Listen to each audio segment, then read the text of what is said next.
1965년 2월 24일로 갔습니다. 어떤 얘기 해주시겠습니까? 먼저 질문이 있습니다. 우리 밥상에 오르는 동태, 이거 어디서 온 걸까요?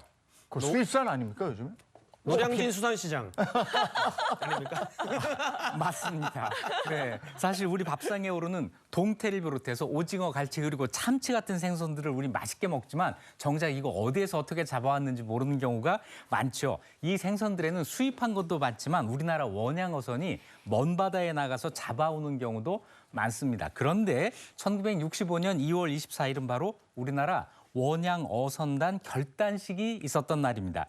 이날 프랑스에서 들여오는 원양어선 91척에 탈 선원 2,500명 중 1차로 25명이 프랑스로 향했고요. 이들은 환송식에서 프랑스, 이탈리아 양국 대사의 격려와 양국 요인들의 축하를 받았습니다. 예, 지금은 원양어선 탈래 이러면 극한 직업으로 내몰리는 듯한 그런 느낌인데 이때는 이제 6.25 이후에 우리 산업 발전을 이끈 그야말로 산업의 역군들이었다는 거죠. 네, 맞습니다. 우리나라 처음 원양어 어떻게 시작하게 됐을까요?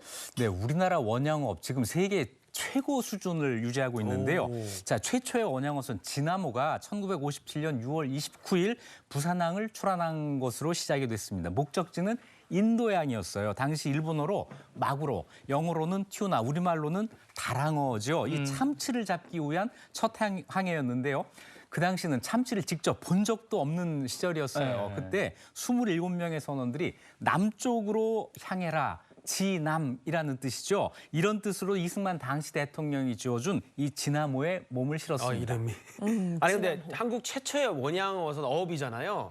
참치를 본 적도 없다 그러셨고 어떻게 잡는지도 모르는데 나가가지고 어떻게 좀 잡았나요? 어려웠죠. 여정이 쉽지 않았습니다. 부산을 출발해서 인도양으로 가는 도중에 대만과 싱가포르 해역에서 참치 조업을 해봤는데 번번이 실패를 합니다. 하지만 추러 2달 만인 1957년 8월 15일 인도양 니코바르 섬해역에서 0.5톤의 참치를 건져내는데 성공합니다.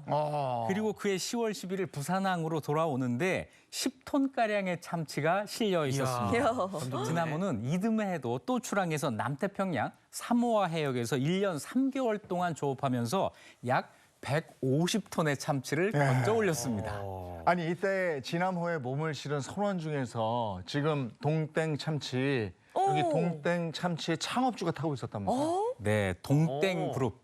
자, 김재철 명예회장이 그때 23살의 나이로 원양어선 말단 선원으로 그 배에 타고 있었어요. 정말 밑바닥에서부터 시작해서 재벌 회장이 된 입지전적인 인물인데요. 무려 11남매의 마지로 태어나서 6.25 전쟁 그리고 가난을 겪었기 때문에 돈을 벌기 위해서 바다로 나가야 한다. 이런 생각을 일찍부터 해야 됐다고 합니다. 그래서 1957년에 진화모에 몸을 실었는데요.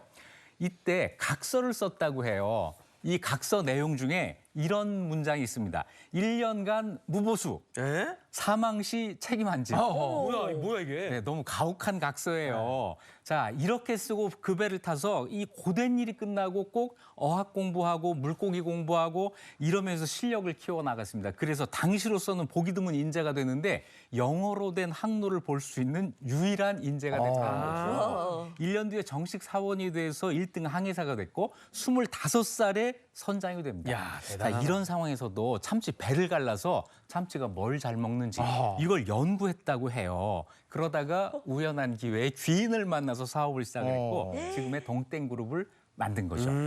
그리고 김 회장은 나중에 자기 아들도 이 원양어선에 태웠다고 합니다. 맨몸으로 참치배에 올랐던 한 말단 선원이 동땡 참치를 만든 그러니까. 지금의 회장님이 됐습니다. 와, 대단한 이야기인데 사실 뭐 전쟁 이후에 우리 경제 상황이 참혹했던 그런 수준이었을 때 우리나라 원양어선들이 경제 발전의 초석을 다졌잖아요. 네, 1950년대, 60년대 정말 우리나라 경제 성장 기반이 아무것도 없을 때잖아요.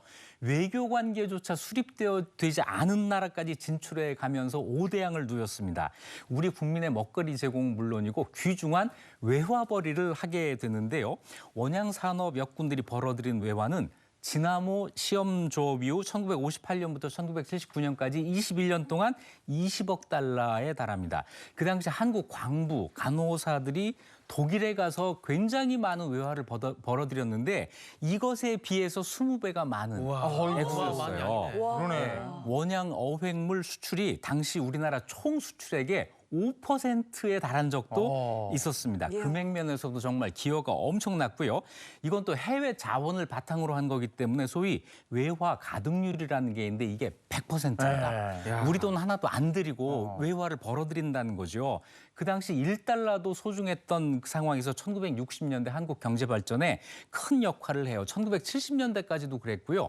1980년 이전에는 우리 참치 구경을 못했어요. 그거 모르는 생선이었습니다. 다 수출하고. 네, 전량 수출을 했던 거죠. 그래요? 그러다가 1982년에 동땡그룹에서 참치 통조림을 내놓으면서 처음으로 저도 그때 그게 완전 참치라는 걸 히트예요. 먹어봤습니다. 진짜 히트였어.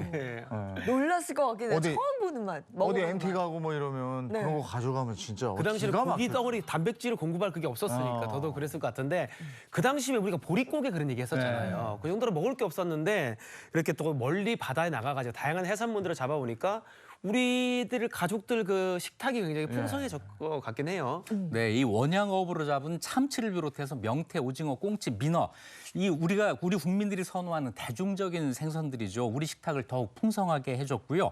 어획량이 1958년 257톤에서 1975년 56만 5,593톤으로 50만 톤을 돌파를 했고 1992년에는 102만 3,926톤을 기록해서 100만 톤을 돌파를 했습니다. 자, 그동안 우리 국민에게 부족한 수산 단백질을 지속적으로 공급을 했고 엄청난 외화벌이를 했던 거죠. 그동안 연안국들의 규제가 강화되고 입어료가 상승이 돼요. 돈 내고 물고기를 잡아야 되는 이 입어료가 상승을 해서 이 악화가 되는데요. 원양어선 수가 그 이후로 조금씩 감소를 했지만 지금도 한 해 40만 톤 이상에 이르고 있습니다. 이 원양어업을 통해서 이런 결실을 맺었습니다마는 그 뒤에는 또 선원들의 희생이 있었잖아요. 그렇죠. 네, 이 굉장히 어려운 작업이죠. 많은 선원들이 조업 중에 희생당하기도 하고 특히 그 배에 냉동고가 있어요. 참치를 이제 급속 냉동을 분명히 하면 하니까. 영하 60도 정도가 된다고 하는데요. 그러면 바로 올겠네요. 네, 여기에 갇혀서 사망한 선원들도 아이고.